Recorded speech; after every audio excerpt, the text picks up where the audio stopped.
चंडीगढ़ से इस वक्त की बड़ी खबर सामने आ रही है। सोनिया त्रिखा को मिली नई जिम्मेदारी। वहीं एचपीएससी की नई सदस्य बनी सोनिया त्रिखा। राज्यपाल ने दिलाई पद की शपथ, गोपनीयता की शपथ। सीएम मनोहर लाल भी रहे कार्यक्रम में मौजूद। तो चंडीगढ़ से इस वक्त की बड़ी और अहम जानकारी, जहां पर सोनिया त्रिखा को जिम्मेदारी मिली है नई। एचपीएससी की नई सदस्य बनी है सोनिया त्रिखा। वहीं राज्यपाल ने उनके पद की शपथ उनको दिलाई है। सीएम मनोहर लाल भी इस कार्यक्रम में मौजूद रहे। तो इस वक्त की बड़ी और अहम जानकारी सीधे चंडीगढ़ से आपको दे रहे हैं, जहां पर सोनिया त्रिखा को बड़ी जिम्मेदारी मिली है। एचपीएससी की नई सदस्य इनको बनाया गया है और इसके बाद से राज्यपाल ने इनको शपथ दिलाई। इनके पद की गोपनीयता की शपथ दिलाई गई है। साथ ही आपको बता दें कि इस कार्यक्रम में सीएम मनोहर लाल भी मौजूद रहे। तो कार्यक्रम के दौरान की शपथ ग्रहण के दौरान की तस्वीरें आपको दिखा रहे हैं, जहां पर सोनिया त्रिखा शपथ लेती हुई अपने पद की नजर आ रही हैं और कई लोग भी इस कार्यक्रम में मौजूद रहे। आपको बता दें कि इस कार्यक्रम में मुख्यमंत्री मनोहर लाल भी शामिल हुए, तस्वीरों में आप देख सकते हैं। और वहीं सोनिया त्रिखा एचपीएससी की नई सदस्य बनी है, जिसके बाद से उन्होंने अपने पद की शपथ ली है।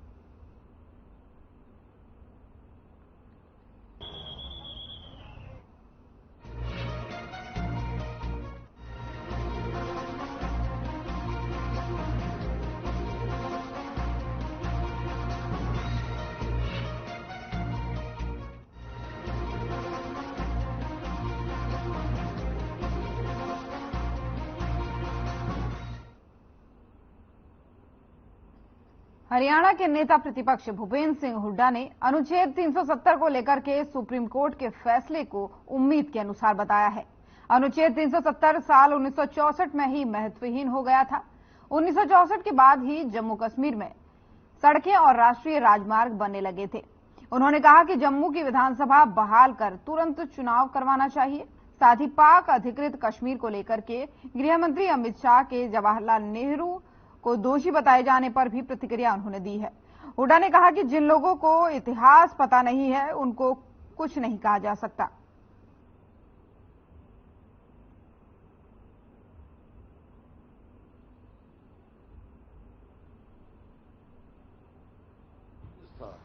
ये 370 जो है जब लगाया गया, जब भी यही था कि भाई ये डिल्यूट हो गया था, 64 में ही डिल्यूट हो गया था, 64 से उस टाइम भी डिल्यूट होना शुरू किया था। 370 की कोई वो नहीं थी। भाई नेशनल हाईवे बन रहे थे, जम्मू कश्मीर जो है हिंदुस्तान का पार्ट बन चुका था, इंटीग्रल पार्ट है, कोई अलग से उनको प्रवृत्ता नहीं थी। तो ये तो कोई वो नहीं था।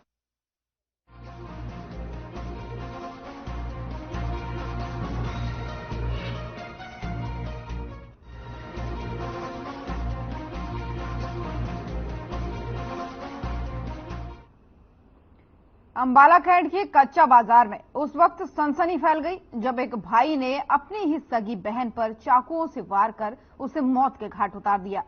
मामले की सूचना मिलते ही पुलिस मौके पर पहुंची और शव को कब्जे में लेकर के आगामी कार्रवाई शुरू कर दी।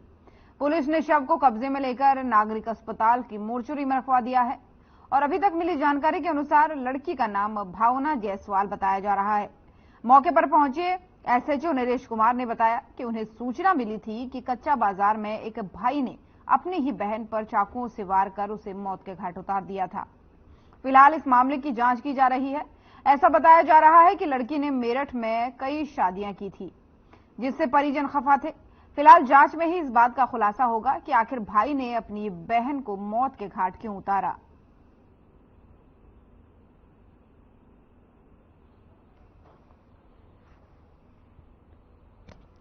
भारत विकसित संकल्प यात्रा की तरफ से मैं हर गांव में जा रहा हूं, जहां पर जो टीबी के पेशेंट चल रहे हैं उनके लिए हम हर गांव से जो भी सामाजिक संस्था है या कोई सरपंच या कोई अन्य सामाजिक व्यक्ति जो टीबी पेशेंटों की निक्षय पोषण योजना के तहत कोई भी जैसे कि टीबी पेशेंट को राशन या किसी और प्रकार की अन्य कोई सहायता देना चाहता है तो उसके लिए हम उनको रजिस्टर्ड कर रहे हैं।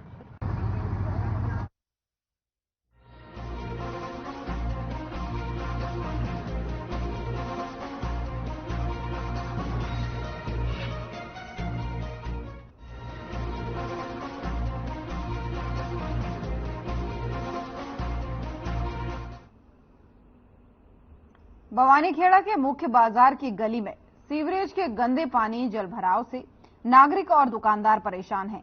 कई बार विभागीय शिकायतों के बावजूद समस्या का कोई समाधान नहीं किया जा रहा है, जिसको लेकर के दुकानदारों ने रोष प्रदर्शन कर समस्या के समाधान की मांग की है। दुकानदारों के आरोप है कि विभागीय अधिकारी उनकी कोई सुनवाई नहीं कर रहे हैं और कई बार तो समस्या की लीपापोती कार्रवाई की जा रही है।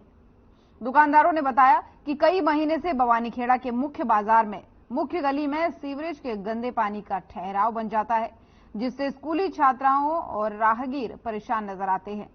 कई बार उन्होंने समस्या की शिकायतें भी अधिकारियों से की हैं, परंतु उनकी कहीं कोई सुनवाई नहीं की जा रही है।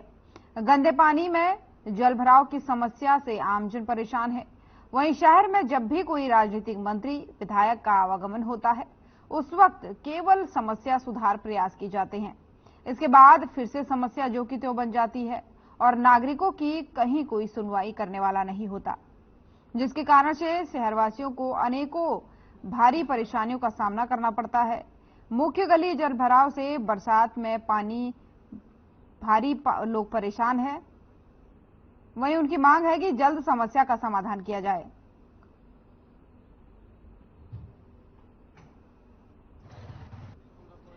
अरे ये 2 महीने से परेशानी है। हर तीसरे दिन का काम है, जब भी सप्लाई आओ है और अरे मतलब सीवर रुकेरा है। ये चली जाएगी शिकायत आ गए तो एक बास वहाँ भेज देंगे, वो एक बार 2-4 बार नू बास मारा और निफराम।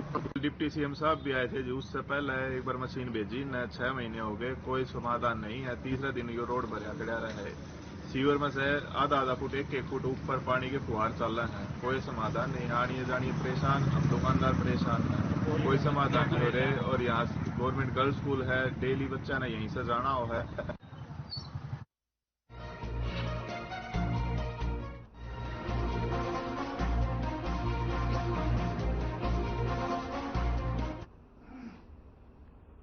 और वहीं फरीदाबाद के बल्लभगढ़ में एक बार फिर से तेज रफ्तार का कहर देखने को मिला है। एक तेज रफ्तार ट्रक में बाइक सवार को टक्कर मार दी, जिसके चलते बाइक सवार की मौके पर ही मौत हो गई। तो वहीं सूचना के बाद से मौके पर पहुंची पुलिस ने तुरंत कार्रवाई करते हुए शव को पोस्टमार्टम के लिए सिविल अस्पताल भिजवा दिया है। तो वहीं टक्कर मारने वाले ट्रक को हिरासत में ले लिया गया, जबकि ट्रक चालक घटना के तुरंत बाद ट्रक छोड़कर मौके से फरार हो गया। वहीं जानकारी देते हुए मृतक के भाई मोनू ने बताया कि उसका भाई सेक्टर 59 में डिस्पोसेब कंपनी में काम करता है, जो कंपनी से छुट्टी करके शाम को घर आ रहा था। तभी बल्लभगढ़ सब्जी मंडी के पास से एक ट्रक ने उसे पीछे से टक्कर मार दी, जिसके चलते उसके भाई की मौत हो गई। वहीं इस पूरे मामले पर जानकारी देते हुए जांच अधिकारी भूपेंद्र ने बताया कि परिजनों की शिकायत के आधार पर आरोपी के खिलाफ सख्त से सख्त कार्रवाई की जाएगी।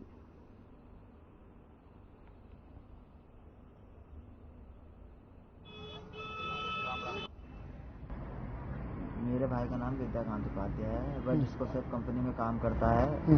रात को जब वो ड्यूटी से अपने घर आ रहा था तो एक ट्रक वाले ने उसको टक्कर मार दी। मुझे जब कॉल आया तो मैं मौके पर पहुंचा तो मैंने अपने भाई को ट्रक के टायर के नीचे मृत अवस्था में पाया। बिस्मिल्लाह होटल के सामने एक गाड़ी के एक्सीडेंट से एक नौजवान की मृत्यु हो गई है। तो हम मौके पे पहुंचे हैं। मौके पे पहुंचने के बाद देखा कि एक LP 6 टायर ट्रक के नीचे डेड बॉडी पड़ी हुई थी, जिसे एम्बुलेंस का इंतजाम करके नियमानुसार मोर्चरी में भिजवाया गया है। उसका मृतक का पता जोरी की जा रही है।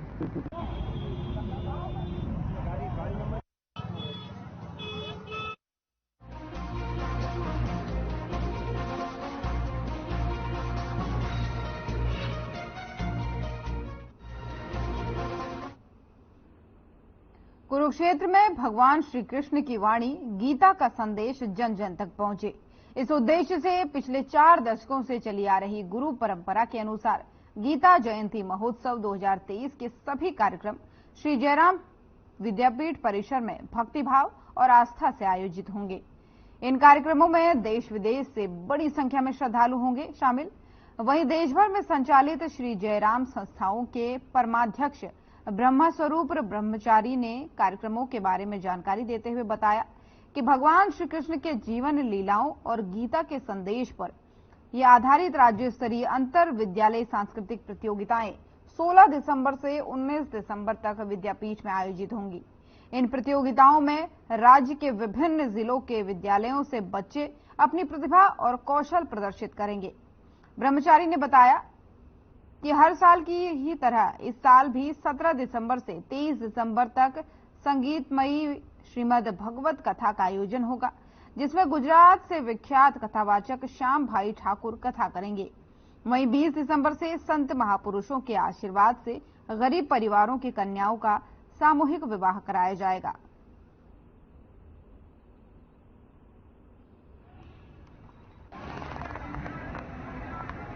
गीता जयंती महोत्सव 2023 से इसकी तैयारियां लगभग जयराम विद्यापीठ कुरुक्षेत्र में 17 तारीख से 23 तारीख तक श्रीमद् भागवत कथा का आयोजन है, जो प्रतिवर्ष होता है।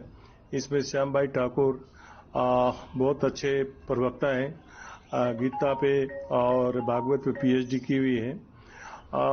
16 तारीख से 19 तारीख तक जयराम विद्यापीठ के प्रांगण में विभिन्न स्कूलों के बच्चे गीता से संबंधित कोरियोग्राफी, गीता के श्लोक, गीता पे प्रतियोगिताएं बच्चे भाग लेंगे।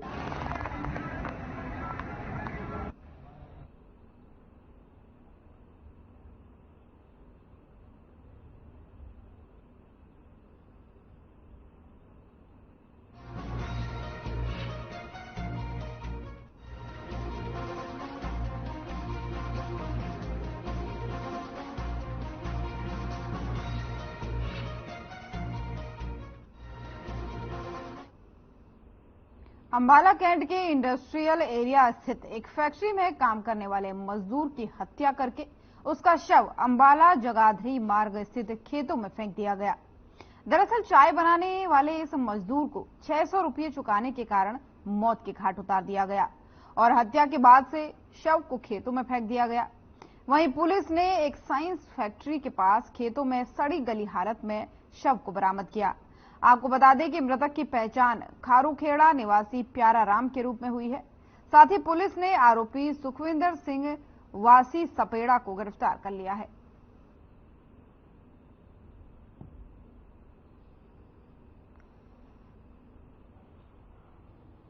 तो गांव खारूखेड़े का रहने वाला है और इंडस्ट्रियल एरिया फैक्ट्री नंबर 8 में लेबर का काम करता था। 11 तारीख को यहाँ फैक्ट्री में काम के लिए आया था, लेकिन घर वापस नहीं गया। तो उस संदर्भ में हमारे एफआईआर नंबर 672 346 आईपीसी की दर्ज कर ली थी। तो 18/11 को प्यारा राम की डेड बॉडी गली सड़ी हालात में रेडिकल फैक्ट्री के पीछे खाली खेतों में मिली थी।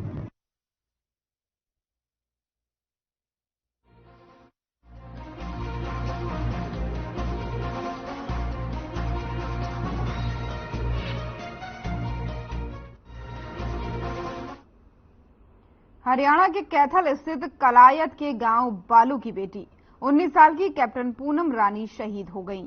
पिछले करीब 6 साल से दिल्ली के आर्मी अस्पताल में एक चिकित्सक के रूप में कार्यरत थी।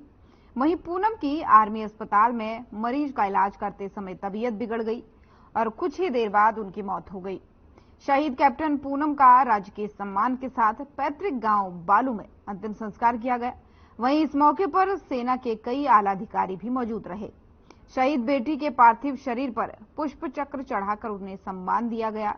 वहीं इस मौके पर प्रदेश की महिला एवं बाल विकास राज्य मंत्री कमलेश ढांडा भी शहीद के अंतिम यात्रा में शामिल हुई।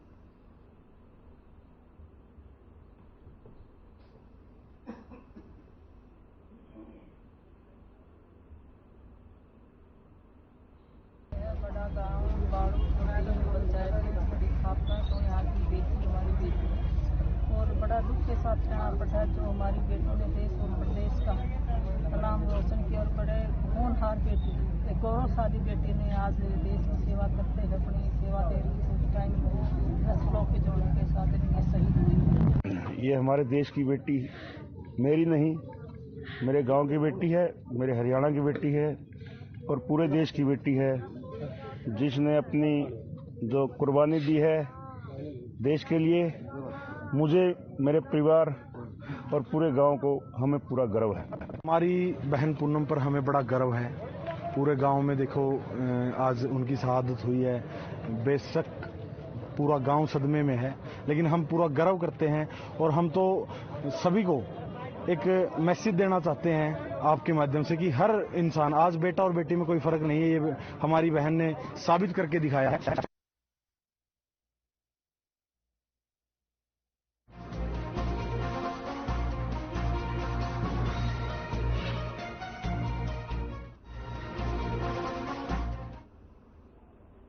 वहीं खबर अब पंडूरी से है, जहां बुलेट मोटरसाइकिल से पटाखे बजाने वालों की अब खैर नहीं है। थाना प्रभारी रामनिवास ने बताया कि पुलिस कप्तान द्वारा जारी किए गए दिशा निर्देशों के अनुसार जो भी बुलेट मोटरसाइकिल से पटाखे बजाएगा या 18 साल से कम उम्र के बच्चे जो बाइक चलाते हैं उनका चालान किया जाएगा। उन्होंने बताया कि इसी कड़ी में हमने एक बुलेट मोटरसाइकिल को पकड़ लिया जो कि कॉलेज और स्कूलों के आसपास मंडरा रहे थे और अपनी मोटरसाइकिल से पटाखे बजा रहे थे, जिसमें एक बुलेट मोटरसाइकिल को पकड़कर लगभग 47,000 रुपए का उसका चालान किया गया।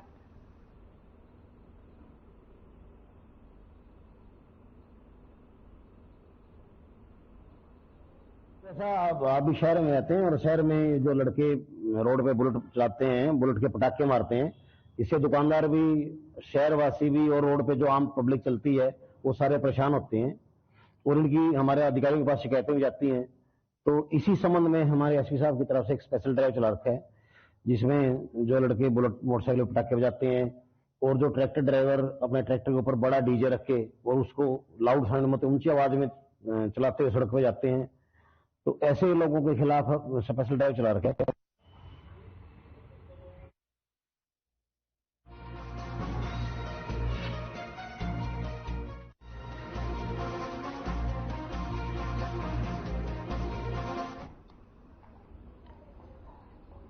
फरीदाबाद के सूरी विहार पार्ट 2 इलाके में बिजली कर्मचारियों पर एक परिवार के साथ मारपीट करने के गंभीर आरोप लगे हैं। परिवार के मुताबिक 4 से 5 लोग सुबह 6 बजे उनके घर में बिना परिचय दिए घुसने लगे। जब उनका विरोध किया गया तो घर वालों के साथ इन लोगों ने मारपीट शुरू कर दी।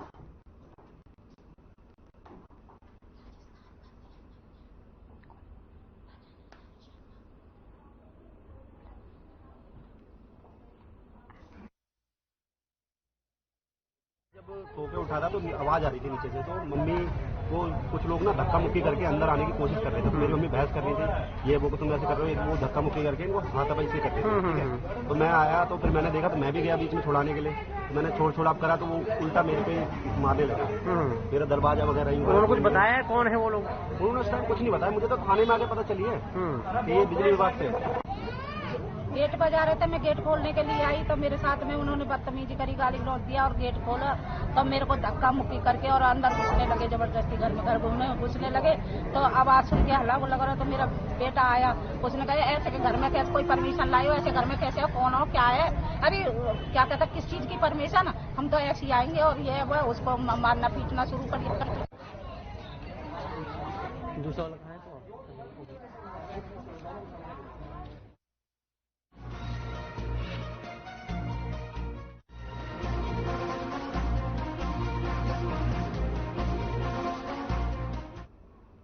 और वहीं फरीदाबाद में आईएमटी औद्योगिक क्षेत्र में बिजली विभाग के अधिकारी आईएमटी इंडस्ट्रीज एसोसिएशन के बुलावे पर उद्योगों की बिजली संबंधित समस्याएं सुनने पहुंचे। इस दौरान बिजली निगम से नरेश कक्कड़ एसडीओ एक्शन मौजूद रहे और इस मौके पर संगठन के अध्यक्ष प्रमोद राणा सहित उद्योगपतियों ने बिजली संबंधित बिजली कटौती से परेशान उद्योगपतियों के लिए कोई ठोस योजना तैयार करने की अपील की। इस दौरान ग्रेप के कारण उद्योगपतियों को आ रही परेशानियों को लेकर के लोकल फॉल्ट व अन्य समस्याओं से बिजली अधिकारियों को रूबरू कराया गया। वहीं कई समस्याओं को लेकर के नरेश कक्कड़ ने उद्योगपतियों को मौके पर ही आश्वस्त कराया।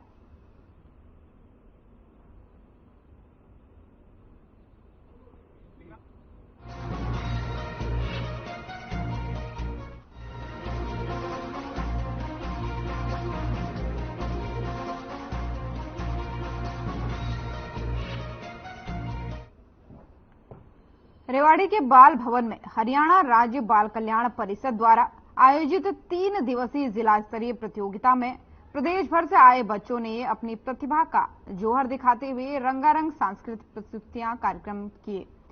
वहीं बच्चों ने यहां पर समा बांध दिया और कार्यक्रम में शिरकत करने आए हरियाणा विद्यालय शिक्षा बोर्ड के चेयरपर्सन डॉक्टर वीपी यादव ने कलाकारों का उत्साहवर्धन कर जिला प्रशासन का भी आभार व्यक्त किया और उन्होंने कहा कि कार्यक्रम में जो व्यवस्थाएं देखने को मिली है पहले कहीं नजर नहीं आई इससे पहले, और ऐसे कार्यक्रमों को रेवाड़ी में स्थान दिया जाता रहना चाहिए ताकि बाल प्रतिभाओं को आगे बढ़ने का मौका मिल सके।